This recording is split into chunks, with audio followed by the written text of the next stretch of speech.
Hey yo, what is going on? Welcome back to DMK Wrestling. It's been about 2 weeks since I've posted, but yeah, I'm glad to be back. This is my review for the Elimination Chamber 2022 pay-per-view, which only wrapped up about, I want to say, almost 2 hours ago.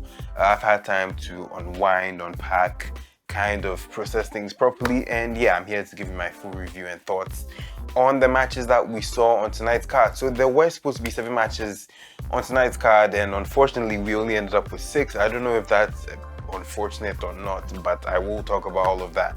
So on the pre-show we had the match, the kickoff show I should say. We started off with the match between the Miz and Rey Mysterio. If you have been following the build of that match, it was a little interesting because obviously Miz took some shots at Rey Mysterio saying, asking Dominic actually, are you sure if that's your kid? So, that's where that feud kind of started. So yes, Rey was accompanied by Dom to the ring in this match, and there was one part in the middle where Miz tries to use a steel chair to hit Rey. I'm sorry, this is something, but yeah, he tries to hit Rey with the steel chair, but Dominic intercepts, and in the process of taking the chair, Miz bumps into the stairs, and the ref sees it, thinks that Dominic might have tried to interfere, so of course he tries to throw him out. But this doesn't work in Miz's favor as well as he would have thought, because whilst Dom is on the entrance ramp going, Rey manages to roll Miz up, get the 1, 2, 3, and as he's trying to celebrate, Miz just attacks him from behind, which leads to Dominic coming back and attacking Miz, and then they did a double 619 spot, which was really cool to see. So yeah, I have no problems with that. Now I'm sure a lot of you may be expecting me to do pros and cons, but I'm trying to retire that. I thought that was a little too copy to what culture wrestling does, and I don't want to be called an imposter, so there's that. But I enjoyed that match. So let's move on and talk about the main card. So our first match was Roman Reigns versus Goldberg for the Universal Championship. Now I will not lie to you, I was very concerned. I was very concerned that WWE might do WWE things and might decide to pull the plug on Roman Reigns' 537-day reign as Universal Champion. I was very worried. Thankfully, that did not happen. The match went longer than I thought it would. Goldberg, Goldberg really, I guess he did okay. This was shorter than the Bobby Lashley match, but there were moments in the match where you actually thought that, yeah, Goldberg might actually win this match. Now, if sort of a backstory, this match was supposed to happen 2 years ago at WrestleMania 36, but we know everything that happened with the pandemic and whatnot. So, it was a very interesting dynamic. I was hoping we would get a spear on spear part of the match where like both men would attempt to do spears. I think the only other people to try that were Roman and Edge, and that was a cool spot. I think that Goldberg and Roman could have done, but they didn't. It was fine for what it is. If I was doing pros and cons, I would award this a pro because it was a really great thing to see. Goldberg couldn't get the jackhammer up. He tried it, I think, on 2 occasions. He hit about 2 or 3 spears, but it really didn't yield much for him. On one of the jackhammer attempts, Roman got him in the guillotine choke, and Goldberg tried to fight out, but Roman just wouldn't let him out of it, and Goldberg just faded. So that was that. They made the right decision, and obviously that was when we got the first set of graphics, Roman Reigns Brock Lesnar Universal Championship match. And you will talk about this down the road. So then the next match was the Women's Elimination Chamber match between Alexa Bliss. I have a whole list here.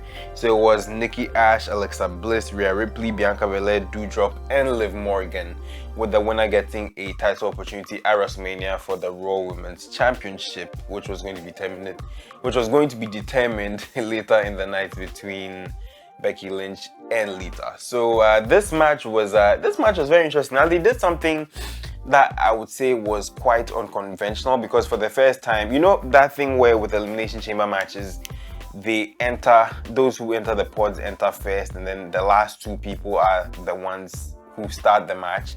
They didn't do that here. they let, I think, Bianca went in. I'm trying to remember. Bianca went in, Rhea went in, Doudrop went in her pod, and then we got the entrances for Nikki, A.S.H, and Liv Morgan. And then Alexa Bliss had her entrance last, and it was, I won't lie, Alexa Bliss's entrance was really fast. I should really stop saying I won't lie. My mom laughs at me about this all the time, but regardless of anything, Alexa Bliss had this really cool entrance with the fire and all. That was really, really nice. I enjoyed it. So that was that. But yeah, she entered her pod last, and her pod had a swing in it, which was very funny. But yeah, so the two people starting the match were Nikki, A.S.H, and I think Liv Morgan, and they had great chemistry. And Rhea Ripley entered the match later on, eliminated Nikki. So kind of this the order of the elimination basically. But Rhea Ripley eliminated Nikki, A.S.H, then Liv Morgan eliminated Doudrop, then Bianca Belair eliminated Rhea Ripley. Alexa Bliss eliminated Liv Morgan, and then Bianca eliminated Alexa. So it was a very interesting match. It was short.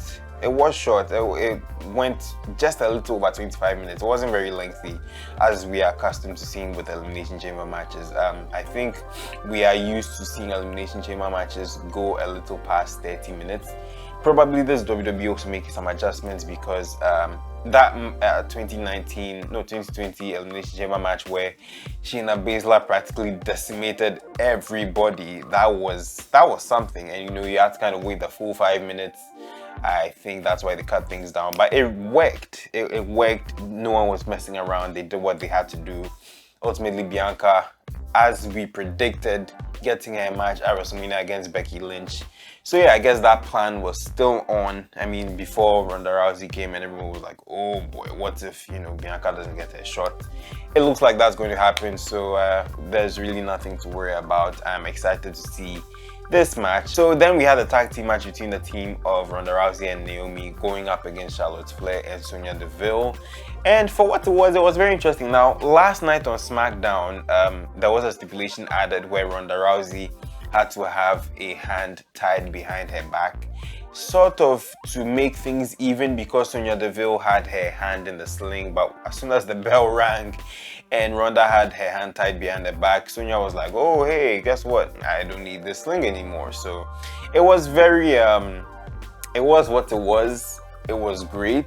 Obviously they wouldn't do too many spots for Ronda and Charlotte. They're saving all that for WrestleMania, and I was fine with that. Of course, the match ending with Ronda executing a one-armed armbar to Sonya, who tapped out quickly. That was really cool to see. Naomi's performance was great. I was doing a live stream on my main channel, and I was gushing over Naomi, very attractive, and I was like, Jey Uso is a very lucky man. I said all of that. You can go check the live stream out, which if I can leave a link in the description or up in the cards right there, that would be cool. So yeah, overall I liked it. It was a good thing. It was a good show for these four women, and I do wonder if Naomi might have another title shot down the road. Of course, I'm hoping for it. It would be great to see. Naomi has been working her ass off for these opportunities and to be in the spotlight like this, so that is really cool. But yeah, then we have a match between Drew McIntyre and Madcap Moss, Falls Count Anywhere. And yeah, this ended up being more of a 2-on-1 handicap match.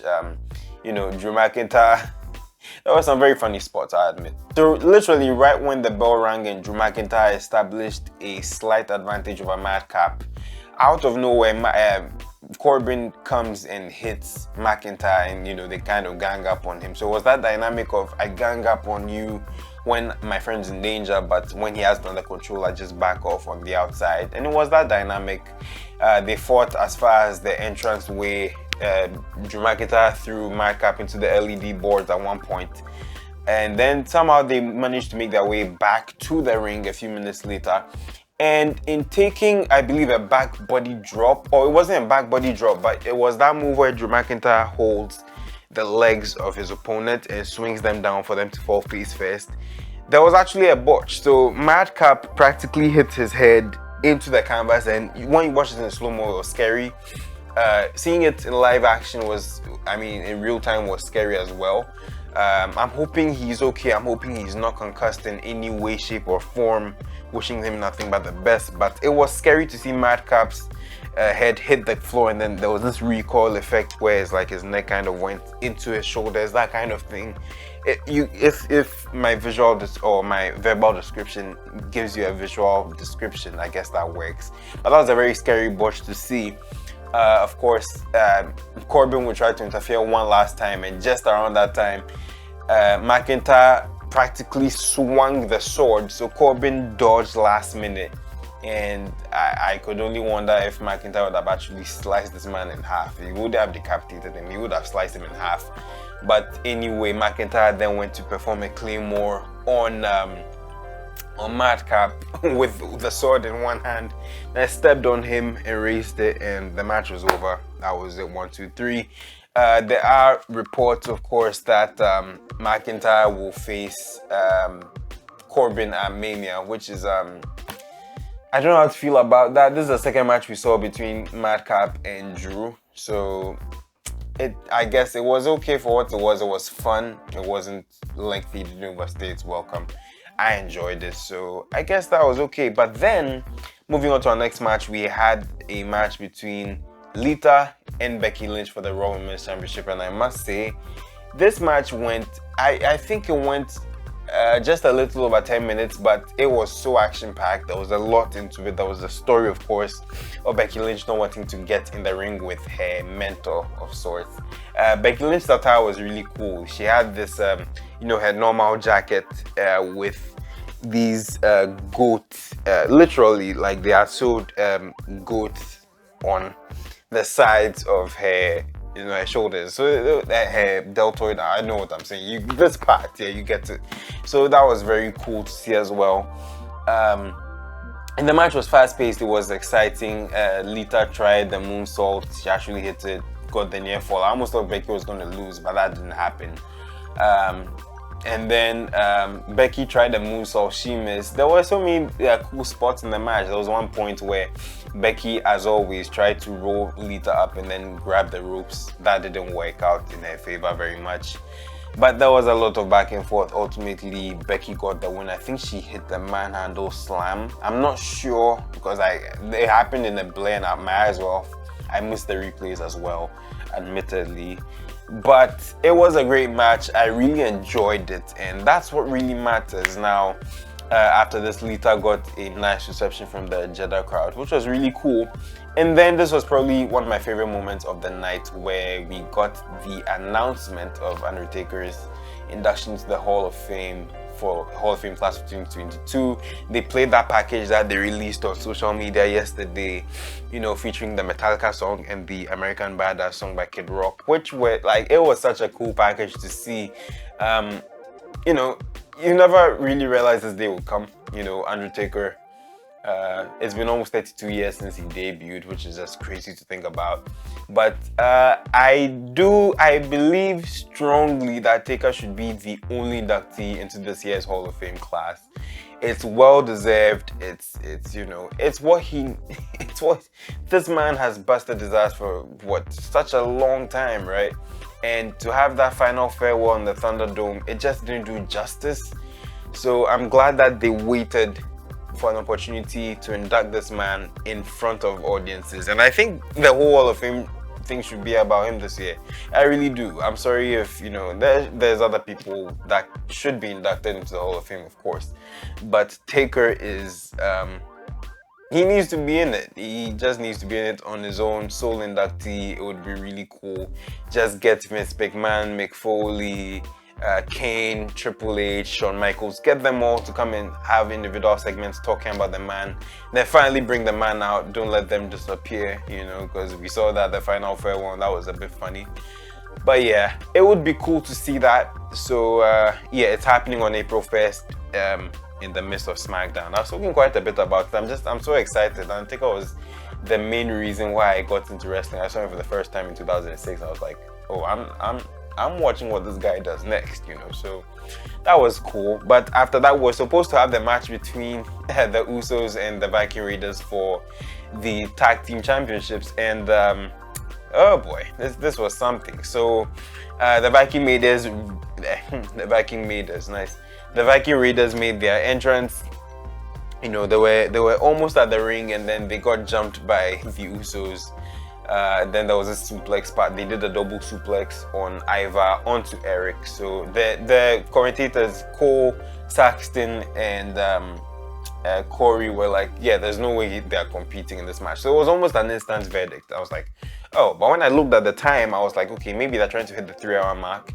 Even if they had put on like a 5-minute match, it would have been okay, I think. But I guess this will further the story. You know, maybe time constraints were the reason why they didn't have a prolonged match, or even have a match to start with, I should say. So there was that. But then there was the men's elimination chamber match for the WWE Championship match. So Bobby Lashley, Brock Lesnar, Seth Rollins, Riddle, AJ Styles, and Austin Theory. And I'll be honest about something. When Austin Theory was making his entrance, I was hoping that Kevin Owens would jump him out of nowhere and enter the match, but that did not happen. So I guess we really are getting Kevin Owens versus Stone Cold Steve Austin at WrestleMania. If you haven't heard about it, well, yes, now I have told you. So and it hasn't really been established, but I guess in the coming weeks, that's 6 weeks to WrestleMania now. So I guess we'll all see where it goes. Either way, this was a very, very interesting match on a lot of levels. I was entertained for sure. The match started with Austin Theory and Seth Rollins going at it. Then Riddle entered, and then somewhere in the middle of all of this, I think AJ Styles entered, and then Seth Rollins does a buckle bomb through Bobby Lashley's pod. I think it was to Riddle. I'm not sure. It was either to Riddle or Austin Theory. I think it was Austin Theory. But he does this buckle bomb, the plexiglass caves in, hits Bobby Lashley, and from the narrative, Bobby Lashley's head hit one of the support beams of his pod. So yeah, medical personnel had to come in and check on him whilst this match was going on. And then yeah, I think Riddle entered after that. So this were 3 men in the match here at the time. So Riddle entered after that. So Bobby Lashley was escorted out, and then the flickering light thing, that thing was going on, and it lands on Bobby Lashley's pod, and Bobby Lashley not being there would mean another 3 minutes to Brock Lesnar needs to get out. He was the last man in his pod. And Brock decides, you know what, screw all of it. He starts punching at the glass, and then he breaks through it, and then he gets out. So we kind of did, it was very interesting, but then he went straight to the match. I have the order of how he eliminated everybody. So he got Seth Rollins, F5'd him, 1, 2, 3, got Riddle, 1, 2, 3, got AJ Styles, 1, 2, 3, wiped out the field. So it was instantly left with him and Austin Theory within 2 minutes of him entering the match. There was this cat and mouse exchange that was scary to watch for Austin Theory. It was legitimately scary.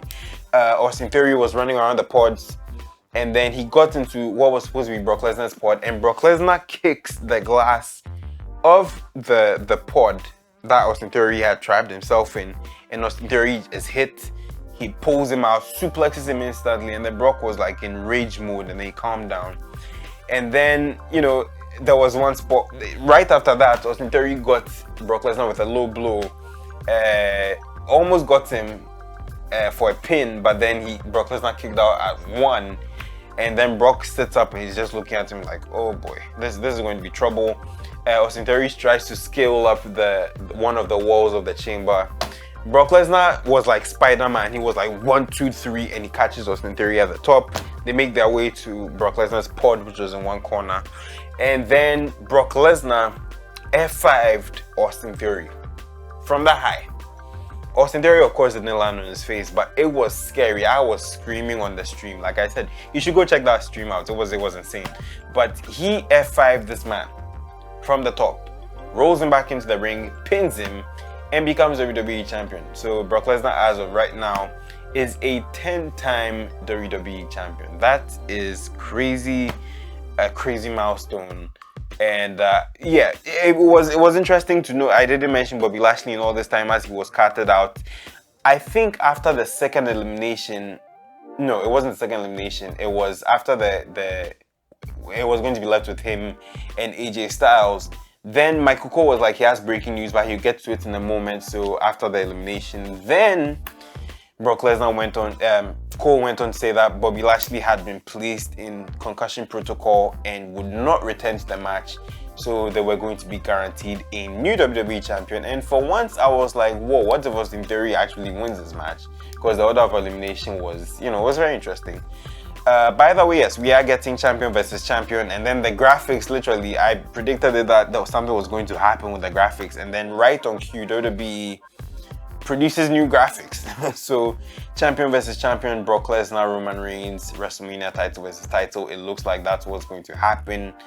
We might get Roman Reigns 2 belts. We've seen the picture circulating for a while. I mean, fan-made photos, of course. But overall, this Elimination Chamber premium live event, I should say, not pay-per-view. I probably said pay-per-view at the start of this video. Forgive me if I did.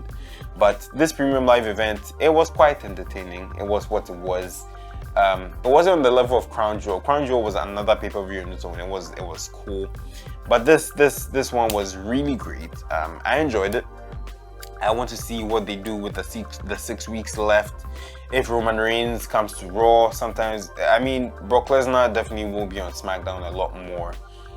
Considering, I think, yes, Brock Lesnar will be on SmackDown for a while. I just remember that there were some promotional dates, and Brock Lesnar's last Raw appearance was this past episode. So, yeah, it should be a very interesting 6 weeks leading up to WrestleMania 38. I can't believe we're at 38 already. It's crazy, but I am looking forward to this.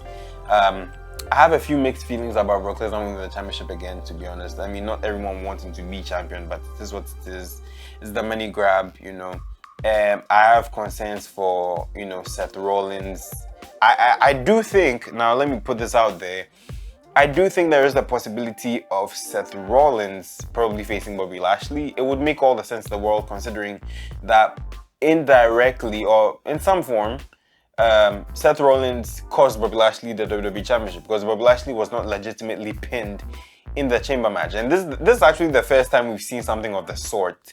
It kind of, and I like how it evoked a lot of different elements. There was that element of, how Kofi Kingston was supposed to compete in the match. He never competed. He never got in because Edge went in. But it wasn't directly that. Then there was that element of how Mark Henry's pod got broken in 2015's Intercontinental Championship Elimination Chamber match. Probably the worst Elimination Chamber match you will ever watch. But there was all of that going on. So I would say overall, if I had to rate it, I don't know. I don't want to give it a 4-star out of 5. I'd maybe give it a 3.7. That's just my honest thoughts and opinions. I don't want to use the pros and cons system, like I said. But yeah, I'd give it a solid 3.7 stars out of 5. Great show. And yeah, 6 weeks to WrestleMania. We'll see what happens. But yeah, that is going to be it for me. Thanks so much for watching this video. Put your comments down below. Let me know what you think or what you thought of this event. Do subscribe to this channel, DMK Wrestling. I'd greatly appreciate it. Subscribe to my main channel, Darkman Papo, as well. And yeah, I will catch you guys very soon with another video. Do take care. Be well. Goodbye.